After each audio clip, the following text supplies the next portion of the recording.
Welcome to Shade in the City. I'm Treese. It's Nose. And today we are getting into another episode of Sip and Shade. We're going to discuss Miss Tisha Campbell. Miss Kelly Price got some in the news, got some stuff going on. And we're going to get into the tragic death of Miss Lauren Smith Fields. So you guys tune in and let's sip and shade.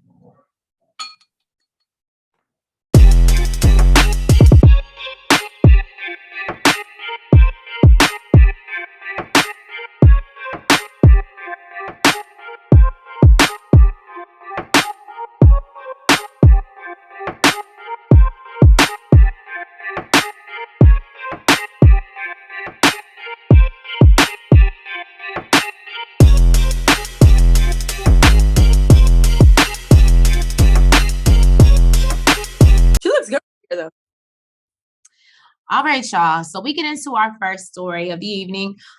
Miss Tisha Campbell had a very scary trafficking situation that happened. This was reported by Jasmine Brand, and I think I also seen it on the Shade Room. But we're going to use Jasmine Brand tonight. And basically, I just want to start off by saying that women, I think that we often take for granted, because I do myself, and I will often just go out and walk down the street or just not think twice that my little ass might get snatched up and nobody would ever see me again. I think once we pass the age of 18, we start to assume that that's not possible anymore because we're no longer children technically. But unfortunately, this does happen. And so basically we learned that Tisha Campbell was out of town. I don't think they state where she was. But basically, the 53-year-old actress took to social media the 28th, because it's now the 29th for us, to share alarming news and also issue a warning. In a video, she explains that as she was out of town filming a project, they don't have Ubers where she's located.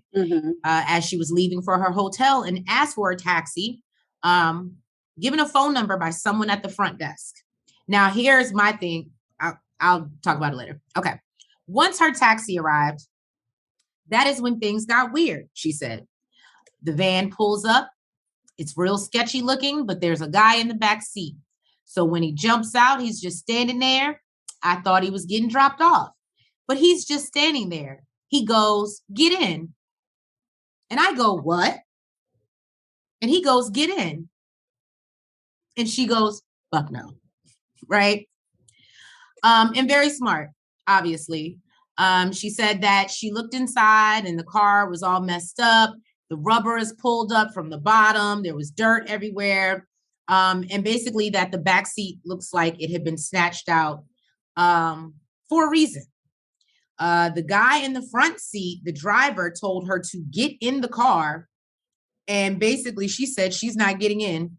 Fuck y'all. As she went back inside the hotel, the man who gave her the number was gone. She asked another employee about the phone number she was given and was informed that was not the number typically given to customers who needed tax. I wanted to finish, but I will say that needs to be investigated. The fact that you have an employee around here, because it sounds like maybe he was in cahoots or whatever the case may be. From my experience, I used to be a front desk person. I don't know where she was at and where she was filming, but I do know that there's usually a list of numbers certified from the city taxi companies that you're recommended to use, especially if they don't have Ubers. And I just think that it's a very scary thing. It's like, you know what I mean? It's just sickening. It's sickening. And any thoughts, Nels? I just like the fact that, she was just like, "I ain't Gina, bitch." Right. She was explaining the story. She like, "Nigga, I ain't Gina. I ain't no punk ass bitch. You ain't about to punk me. I ain't about to get in your motherfucking car. Nigga, try me if you want to." No, but she was really blessed that they didn't like knock her over the head and drag her into the car, or you know what I'm saying? She was really blessed. So we are definitely, rightfully, I'm sure she's upset. And thank you so much, Tisha, for bringing awareness to this. Because like I said, sometimes I think that we as women, we're just like, oh, we're flowing, and we take for granted that we can be knocked over the head and pulled in somebody's car and then drugged and never be seen again. So thank you for bringing light to that. And I just really wish her the best. And I'm sure she might need some type of therapy after that. Like, I'm sure that was like super traumatic. And other sad news, and I'm just literally going to read straight reporting from Jasmine Brand, but I'm not sure if you guys know or have heard about the case. I know it's fairly new to me. As me and Nels were just talking about, I know Cardi B is one of the people that really brought this to light and gave it attention, and thank God that she did. This young lady, a beautiful young lady, Lauren Smith Fields, who is no longer with us, so rest in peace, went on a date with this man, Matthew LaFontaine, 37. I'm sorry, I was going to call her Jasmine. Lauren is 23. They met on a popular dating app, Bumble. And basically, she's a social media influencer. So she was a content creator as well. And basically, she had a date with this guy. I allegedly am under the impression that it was about the third date. She allows him to come over to her home. They were sitting around drinking. And basically, she ends up dead. So I'll just start there. And yeah. So Bumble finally spoke out after the unfortunate death of a young Black influencer, Lauren Smith Fields. The popular dating app Bumble has released a statement addressing the suspicious death of the 23-year-old social media influencer who was found dead following a date with an older white man named Matthew LaFontaine, 37. On Wednesday, January 26, a statement was released on the company's Instagram page showing their support for a deeper investigation into the matter. With additional information about the death of Lauren Smith Fields coming to light, we continue to be unsettled by this loss. We empathize with Lauren's family, friends, and beloved community, and we stand by our statement that every parent deserves to know what has happened to their child. Mm-hmm.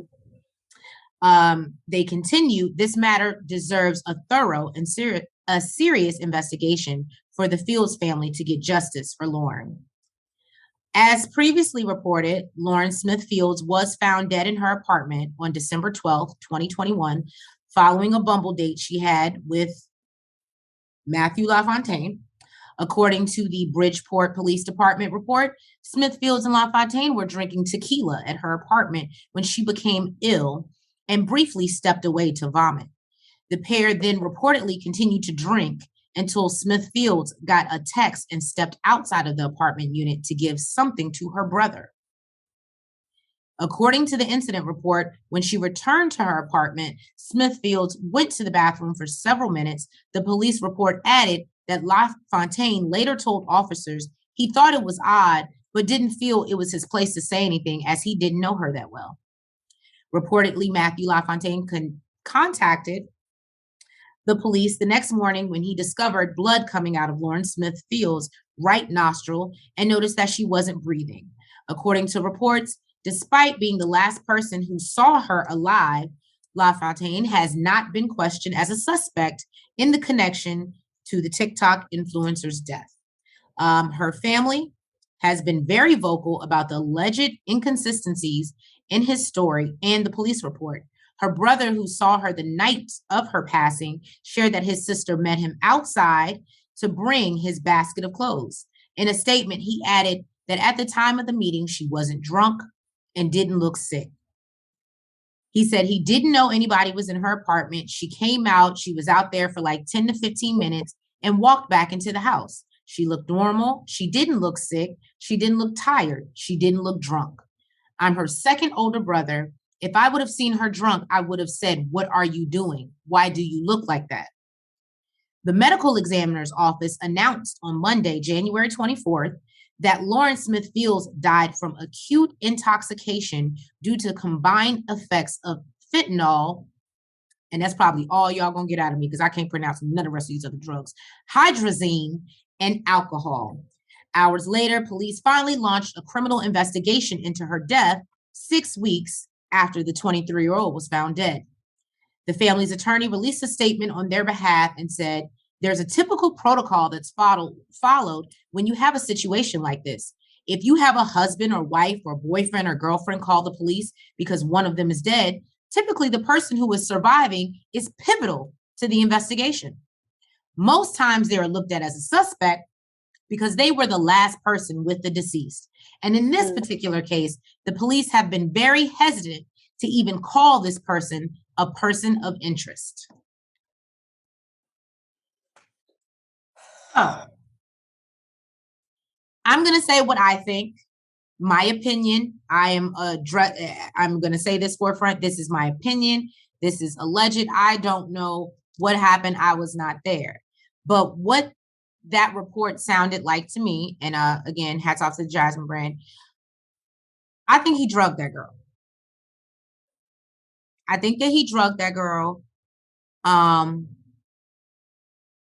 he fucked her up. I think even when they say the reports of like she was feeling woozy or she wasn't, she wasn't feeling like herself. I mean, granted, I guess tequila can do that to you, but I don't know. To me, it gives that he either slipped something in her drink or gave her something. And as I was telling Nels off camera, the real big issue with this case is that apparently Matthew has, or his family, have a lot of ties to the police department. So the fact that he wasn't properly investigated, not investigated at all, never really held for questioning, and was sent home, not to mention, I don't know if they mentioned in the story, but they didn't even notify her family. They left a notice on her apartment door. And I think her mother... It wasn't them. It wasn't them. It was the landlord. The landlord. The landlord left a note on the door and said, if you're looking for her, call this number. So the landlord had even been notified. Yes. Before the family. I don't know, Shade Squad. Drop in the comments. Tell us what you think. What do you think is going on? But it seems real fishy. And I just think it's, regardless of what happened, I agree with Bumble. And I'm trying not to play the race card and how they treat our investigations, and especially it being a Black woman, because we just went through this whole Gabby Petito shit. And it's just amazing. I shouldn't even say it's disgusting how Black women are so disvalued.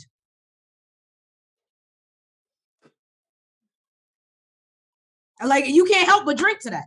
It's disgusting that her life wasn't even worth you contacting her parents and letting them know that she was gone. Her life wasn't worth you doing a proper investigation or even questioning him. And of course, now he's lured up. So he's not answering any questions. Apparently they even left evidence. Laundry. Apparently they even left evidence in her apartment. The family, when they went through her apartment, they found a used condom. Where in his story did he mention that using a condom? Sex? Where in his story did they mention he used the condom? That alone, even if you thought he was a nice guy and shit. Yeah, I forgot to mention that part. The police, that alone, somebody reported said that, they didn't question him because he looked like a nice guy. Why? Because I'm just going to point out the apparent. I'm not racist by any means. I'm not, but let's just point out the apparent. Why? Because he was white. So he looked nice. He looked like he wouldn't. Oh, and you know that they told the family, you're lucky, or you should feel grateful that he called the police. Where the hell is this? What city is this? They said something county, but where the hell is Bridgeport? Is this Connecticut? Where? I'm just disgusted. And I'm gonna figure it out, Shade Squad. Don't look, I'll be on damn what's the shit change.com and start a fucking petition about this shit. Because this is some bullshit, if you ask me. It's some straight up bullshit, and this young woman deserves justice. And I just think it's disgusting. And I'm not saying, granted, he didn't have to do anything, and allegedly he hasn't right now. But the fact that you didn't give her the respect of giving her everything or going on it's just disgusting. It's just disgusting. And I'm a little upset with. All right, guys. I don't want to play no games. And right now, Chris, I don't know if I want your last name. I can't deal with your ass. You're a fucking idiot. I am. I'm sorry. All right, guys. So I hate to see our boy Breezy in the news, but shit happens if you're doing shit, unfortunately, or you may not be doing nothing. Shit happens, allegedly, right? So Chris Brown gets hit with a $20 million lawsuit for an alleged raping and drugging. That occurred December 30, 2020 on a yacht parked at Sean Diddy Combs' Star Island home. If I'm not mistaken, I think that I heard a story or two that, and I may be wrong, this is alleged. I feel as if there was a story recently that came out that Trey Songz had something to do on a yacht. So, Diddy, keep these motherfuckers off your shit. I don't care how much they pay for it. Because right now, it's not looking good for you because it always goes back to you. Okay? I actually heard about this earlier on the radio. And the woman is alleging that she believes something was slipped into her drink. And yes. Chris Brown helped her to the room that was dark, and he closed the door. But I guess she was falling in and out of sleep, and he wouldn't allow her to leave the room. Mm-hmm. But they made a good point. And it was, she does not want him charged for this. She does not want him to go to jail for this. Ooh. But she's trying to get a payday. Look at nails on her reporting duties. Okay. She's trying to get a payday though. She wants 20 million. What they called a get rich quick scheme. And I'm not discounting what she's claiming at all. But you would assume that if you really felt like you've been violated. Exactly. And she's claiming trauma. So, well, hear me out. So,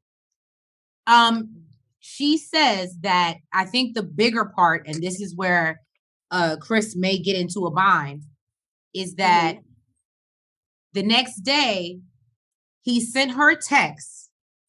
You don't know better not to send texts by now? He sends her a text and basically demands that she take a plan B. So, I mean, that doesn't implicate you. That doesn't mean you're not guilty. But in the court of law, when she shows that text, it does help her story.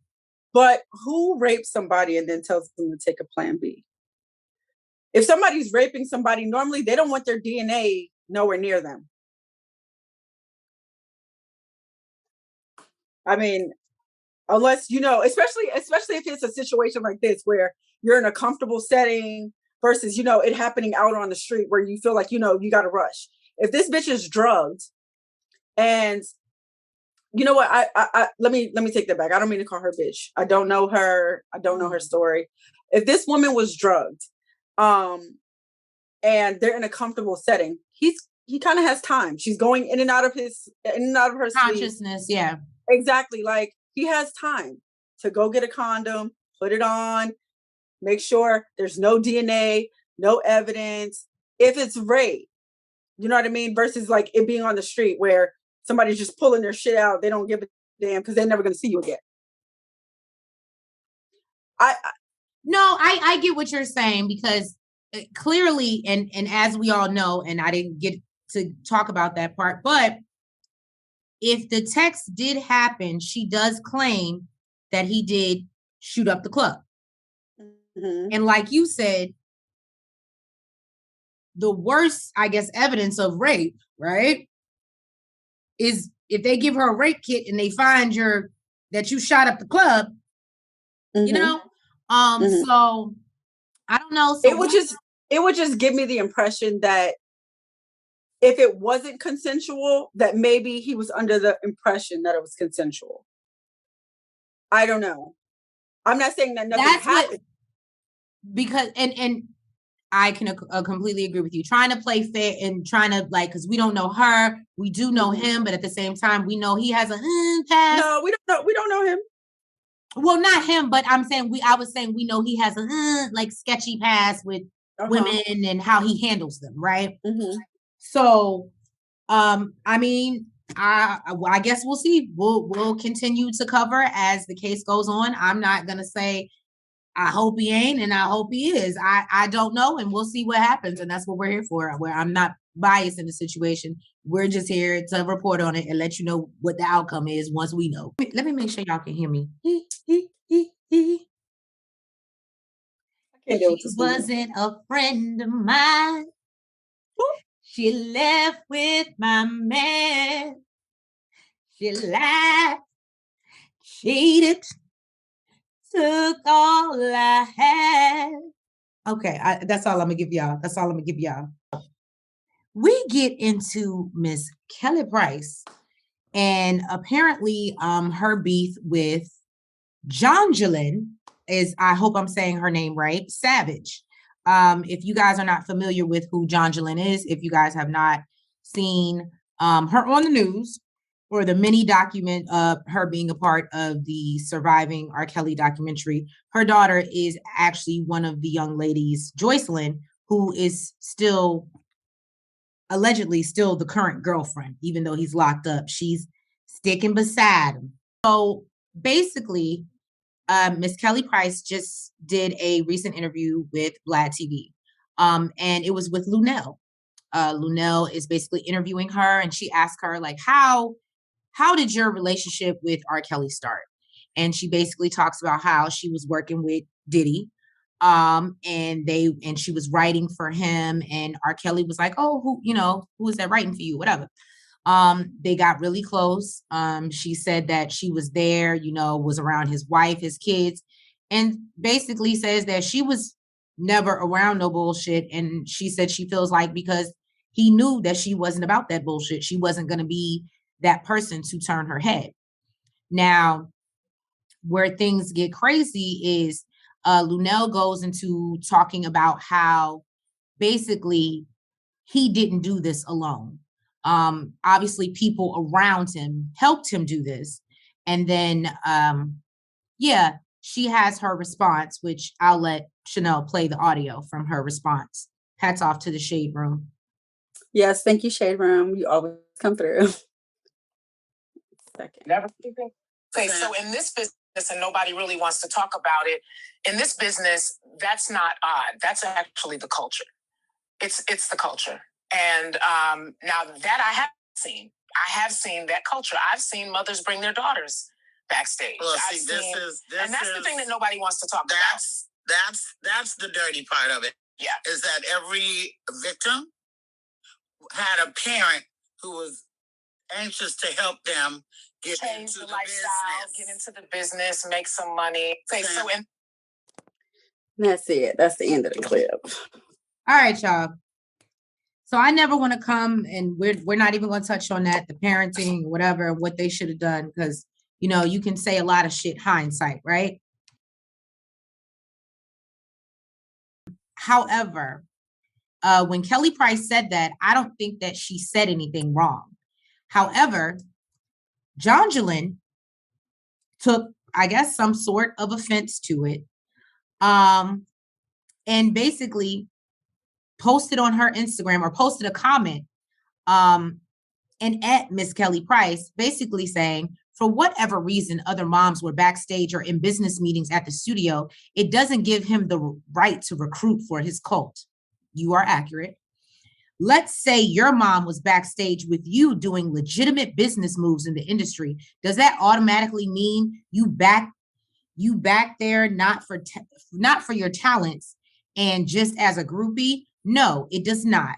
What he did to my family and I is inhumane, and all who know or all who knew should be brought to justice along with him, who turned a blind eye. I encourage you to, she said thread lightly, but what she meant was tread lightly. It's okay, Jonjolin, it's okay. You tried to give a good read and then you messed it up at the end. that response caused Kelly to feel like she needed to respond. Hey, I'm going to make this really, really quick. And I'm going live because if you're crazy enough to come and threaten me, I'm going to put you out there. Be really careful about telling me that I need to tread lightly if you're not prepared to back up what you say. Okay? I said what I said, and I can stand behind everything that I said. I was raped as a kid. I was also molested. I would never stand behind someone who is doing the same thing. I said what I said, and I meant what I said. I said what I had to say about R. Kelly. He's in jail right now. I also said that I believe that that's where he belongs, because where there's smoke, there's fire. But please, Miss Savage, you threatened me and you told me I should tread lightly. You don't know me like that.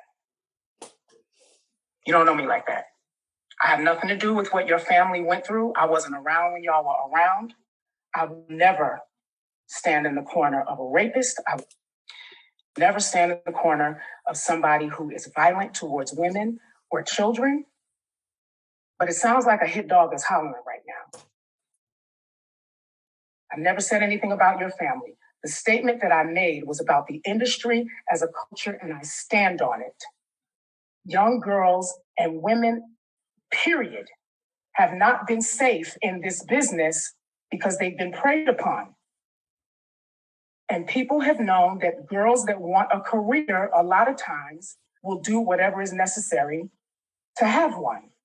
Unfortunately, sometimes their parents want them to have one so bad that they will facilitate that process. Now, if that wasn't your mama, why are you worried about it? I never said I saw your mama backstage with you. Matter of fact, I actually didn't even say that I saw anybody. My exact phrase was, I never saw R. Kelly with underage girls. He never brought them around me. He never did, never stand in the corner.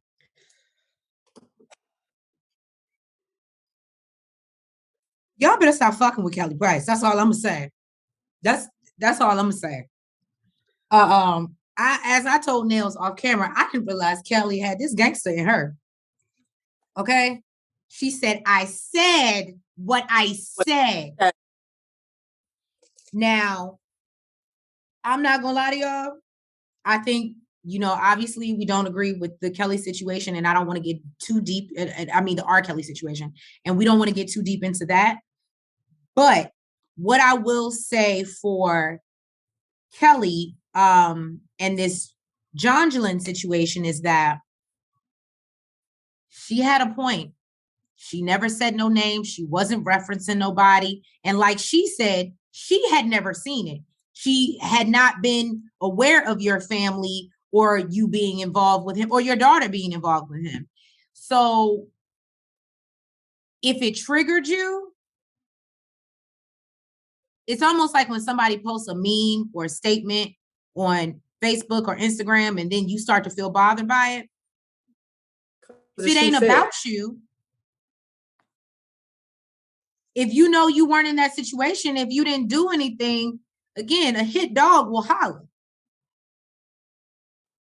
I think that's why we found it so important to play the audios, because looking at Jonjolin's message to Kelly Price, you would think that Kelly Price ripped her a whole fucking new one. Mm-hmm. But not once did she address this woman. Not once did she address any of the parents at all. She literally said that is the culture of the industry, and she's not lying. She's not lying. And parents do have to facilitate that because they're underage. They are, yeah. She did not say anything wrong.